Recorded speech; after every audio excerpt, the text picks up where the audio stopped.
Hi Cancer, this is Jov. Welcome po sa ating channel. By the way, Cancer, this is your monthly Kubay Tarot reading from November and December 2025.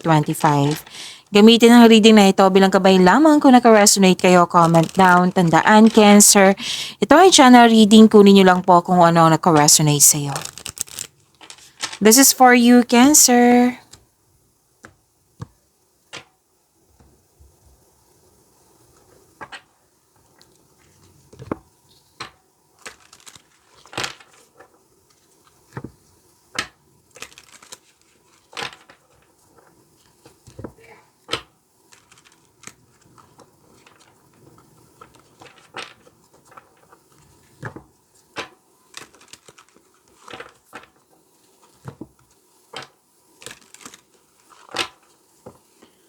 Para po ito sa iyo, Cancer, ngayong November and December 2025. Maraming salamat po sa inyong patuloy na suporta, sa mga nag-donate, sa mga hindi nag-skip ng ads. Maraming salamat po.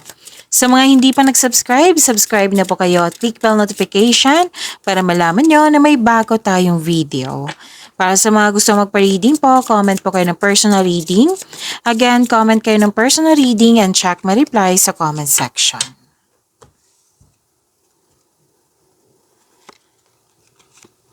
Oh wow, Cancer. Wow. Proposal? Pwedeng engagement to, kasal, ikakasal, or may nag-uusap tungkol sa marriage contract. Oo.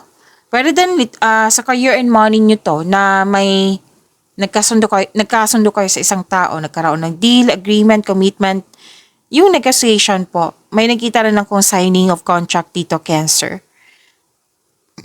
Excuse me, kailangan ko mag-burp. And may bagong pasok dito sa relasyon, bagong connection sa isang tao. Pwede din kakasimula mula sa trabaho. So may promises dito ha, may commitment. Oo.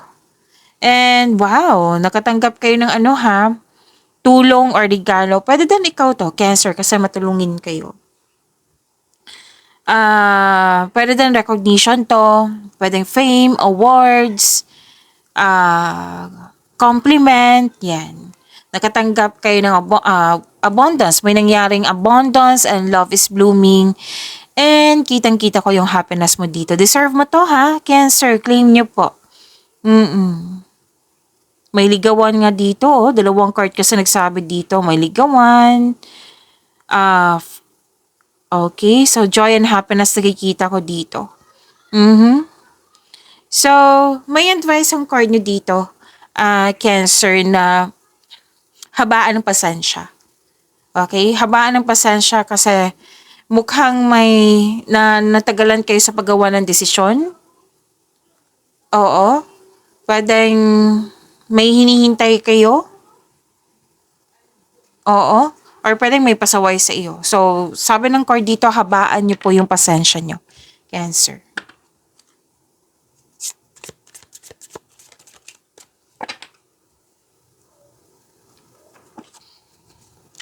This is about your energy, Cancer, ngayong November and December 2025 po.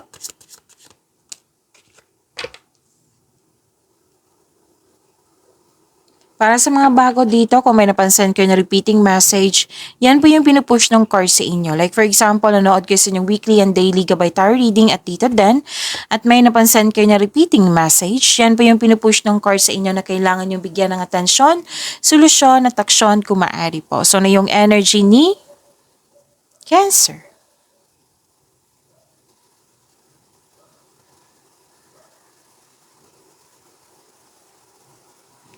Wow, nakatanggap ka ng wisdom message. You have divine inspiration, Cancer. Yes. May realization din ako nakikita dito. Oh, kakasabi ko lang, di ba, nahaba ng pasensya. Nagbigay ka ng pasensya dito. Hard worker, wow. Marami kayong ginagawa, naging masipag kayo, ginagamit niyo po yung talino niyo. Yes, Cancer. Okay, maraming mga tao na takot mag-isa. Baliktad naman sa iyo, Cancer, na naglaan ka ng oras dito para makapag-isip na mag-isa, soul searching. Kaya nga may sinabi ka ko sa kanina sa inyo na may realization.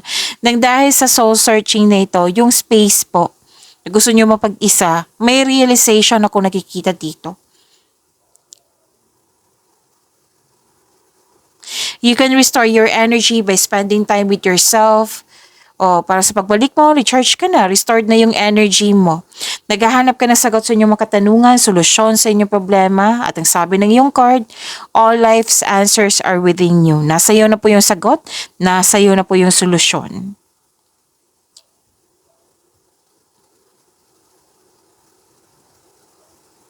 Perfect time talaga sa inyo yung me time, alone time. Oo. At space talaga nakikita ko dito. You want space. Kasi space is a sign of respect sa inyong sarili. Sa connection mo sa isang tao na binigyan mo ng space, pwede. Basta po, space is a sign of respect. Okay? And so feel free. Feel free yourself para makapag-isip ka ng maayos.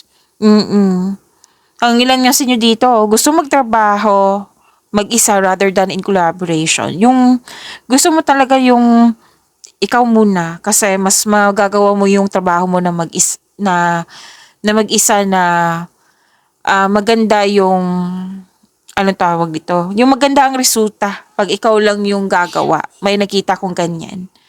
Okay?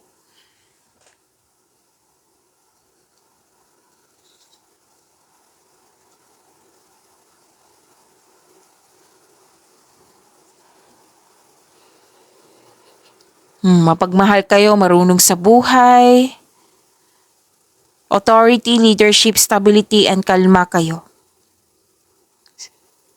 Dalawang card mismo nagsabi ito na magaling kayo sa mga ginagawa nyo. Ilan sa inyo, mabuting leader. Oo. Very supportive yung mga kasamahan mo. Maraming nag-support sa iyo. Maraming mga tao dito na nagtiwala sa yung strength and skills. Actually, may sinabi dito recording sa Career and Money na you are making tremendous progress sa iyong mga ginagawa dyan. Oo, nag-level up ka na.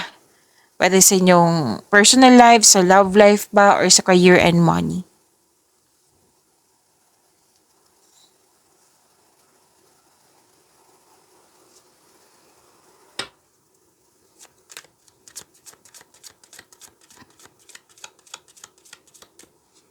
Career and money. Career and money po ni Cancer. Ngayon November and December 2025.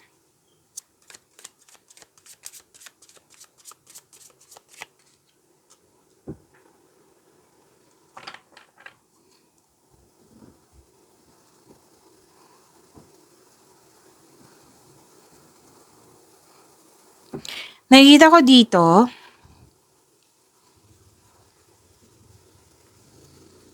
okay.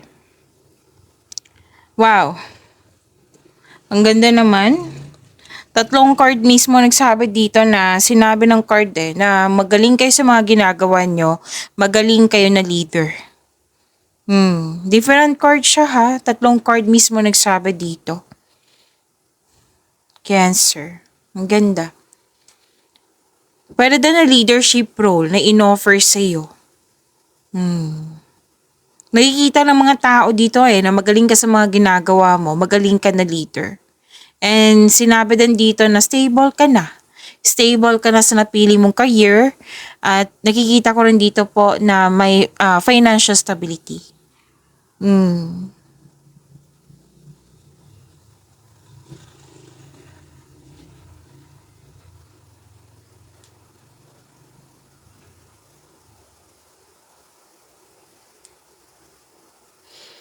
Okay. Nakita ko dito na pwedeng nag-self-study kayo. Oo. Pwedeng nagpa-enroll kayo sa seminar, nag-workshop kayo para ma-enhance yung skills mo, para magkaroon ng passive income, para magamit mo ito para magkaroon ng karagdagang income. May nakita akong ganyan. Action to eh. May action akong nakikita dito. Pwede din na may mag-masteral ka, mag-board exam ka, kasi may nakita ko dito ang traditional career path. Or you are moving up to the ladder of success nga. Diba sinabi kanina, pwedeng leadership role to na binigay sa inyo. That is promotion. Tapos ito, gumawa ka ng paraan dito para magkaroon ng pag-level up, growth. Pero din na naging masipag kayo kasi gusto mo mag-support sa iyong kapatid, sa anak, sa apo, kung sino man yan na mag-take ng masteral, board exam. Oo, pwedeng, sa ibang tao. Pero involve ka kasi ikaw yung magbigay ng tulong sa kanya. Pwedeng moral support, pwedeng financially, kaya nga na nakikita ko dito yung anong tawag dito, sipag at tiyaga. So may masusunod po dito any kind of tradition ng Pinoy na nasunod. Pero din wala may plano ka, desisyon, ideas. Ideas. Tapos nasunod po. May nakita kong ganyan. May nakita nga ako ditong you're earning money as a teacher or nagtuturo ka, nagme-mentor ka, nagko-coach ka. Ang ilan sa inyo nakikita ko dito.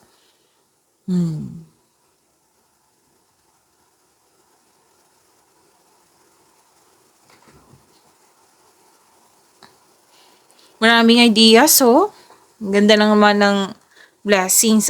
Alam nyo, gusto ko yung blessings na ideas. Kasi andyan niya andyan na yung sagot, andyan na yung solusyon, andyan na yung ideas na makapagbigay sa iyo ng kaunlaran. Yan.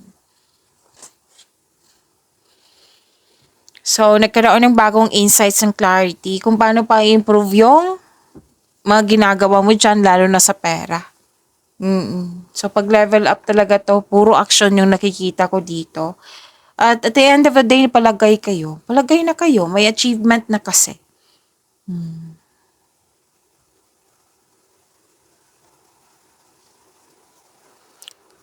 May success, di ba? May success, new doors opening, may parating na opportunity. Kaya lang, ang ilan sa inyo, nagkaroon ng alinlangan, natanggapin ba ito? Oo. So, sinabi ng card dito, na which is interesado ka naman sa offer sa iyo, ipakita mo sa kanila na interested ka. Oo. Tapos, kung project man ito or any kind of opportunity, face it with confidence. Increase mo yung confidence mo kasi may nakita kong fear, doubt, hesitation dito Oo. Galingan mo kasi naka-align to sa passion mo. Oo. At kung magkakaroon to ng positive outcome, magkakaroon ng recognition. Kung magkakaroon ng recognition, dadagsa yung opportunity sa iyo. Kasi nakilala ka You're moving up to the ladder of success, di ba? Na nasa next level ka na ng prosperity. Kaya wag mong palapansin ang pagkakataon ito. Oo. So sa mga nagkaroon ng fear, doubt, hesitation dyan sa offer sa inyo, sinabi ng card nyo dito na magbibigay yan ng prosperity sa iyo. Kailangan mo lang i-increase yung confidence mo. How? How to increase? Konkretong plano. Kung hindi mo alam, kung hindi mo kaya, then seek help. May magsimula ng negosyo. May offer na negosyo. Dagdag trabaho to Maraming ginagawa nga. May collaboration. May biglaang pagbabago sa inyong career and money. Pero huwag kang mag-alala sa pagbabago na ito. Kasi nakikita ko dito na makatulong to, makakasuporta to sa inyong growth and expansion.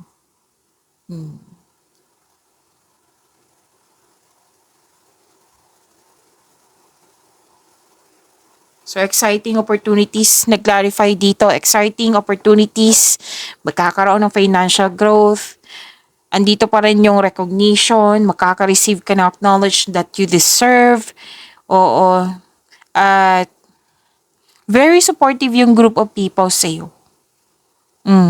Isa sila sa dahilan na magkaroon ka ng ma-motivate ka. Nagdudulot ito ng happiness sa iyong buhay.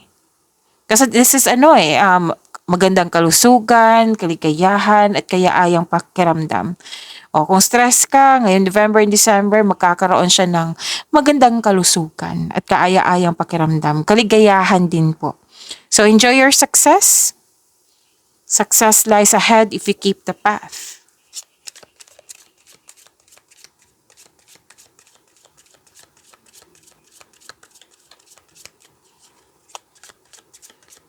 Love life, self-love, partnership, and romance ni Cancer ngayong November and December 2025.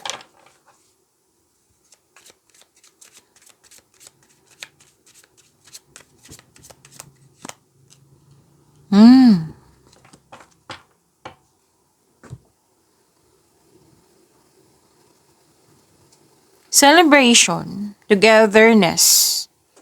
Yan yung nakikita ko dito. Ang ilan sa inyo nagpaganda ng bahay, nag-renovate ng bahay, or magpapatayo ng any kind of structure.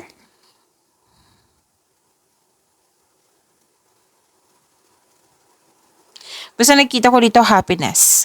Yeah. Oo, deserve nyo po yung happiness na ito. Cancer, nag-celebrate kayo. May kasal May nakita kong kasal. I-clarify nga. Kasal. May nakita kong kasal. Or pwede din engagement kasal, honeymoon, or any kind of event. Oo. Pwede din any kind of event po. May nakita rin ako ditong magsama na sa isang bubong. Ang sa mga single dito, nag-enjoy kayo ini-enjoy yung pagiging single nyo. At ilan sa inyo ay handa nang pumasok sa relasyon. May travel din dito. Posibleng out of town po ito. May pwedeng natapos yung bahay or natapos ang project. Bakit ko nasabing bahay? May nakita kong structure dito Pwede din negosyo ito. Any kind nga. Oo. So, stability ang nakikita ko dito. Single ka man, marelasyon sa buhay mag-asawa, stability and happiness. Yan. Deserve nyo po yan, ha? And natuwa ako sa nakita ko dito kasi yung success nyo, nag-celebrate kayo. Kasi it will increase the flow of positive opportunities sa iyong buhay. You deserve this. You deserve to celebrate your success. Okay?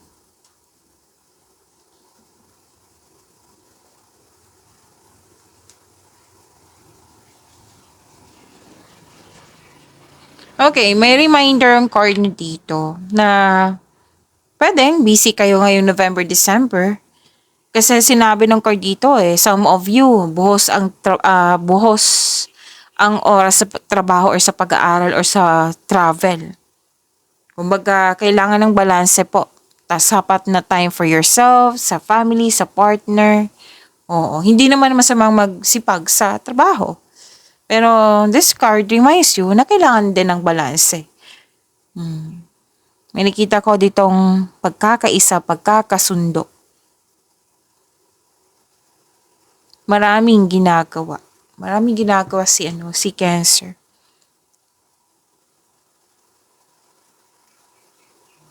Nag-manifest kayo ng magkaroon ng wonderful relationship. Single ka man, marelasyon sa buhay mag-asawa. And sabi ng card dito, your manifest will be granted soon. Pay attention lang kayo sa pagbalanse sa inyong emotion with your thoughts while remaining grounded and passionate para ma-attract mo yung green flag mo. Na tao. And please know that you are divinely guided, Cancer. Opo.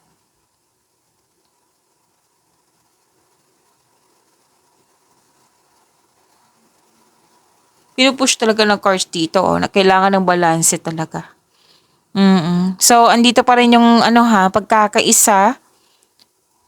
Okay. If you're single, wag pilitin na magbuo ng relasyon kaagad. Kasi nakikita ko dito na mukhang nagmamadali. Oo, wag mag-alala. The universe is working behind the scenes to bring romance into your life. So, trust the divine timing. May tao talagang nakatadhana sa iyo. Sa mga relasyon sa buhay mag-asawa, may emotional intense na mangyayari, ang taas ng trust level nyo sa isa't isa, and this may lead to the next level sa inyong relasyon. Pagyamanin nyo po yung blessings sa binigay sa inyo, Cancer. See you tomorrow. Maraming salamat.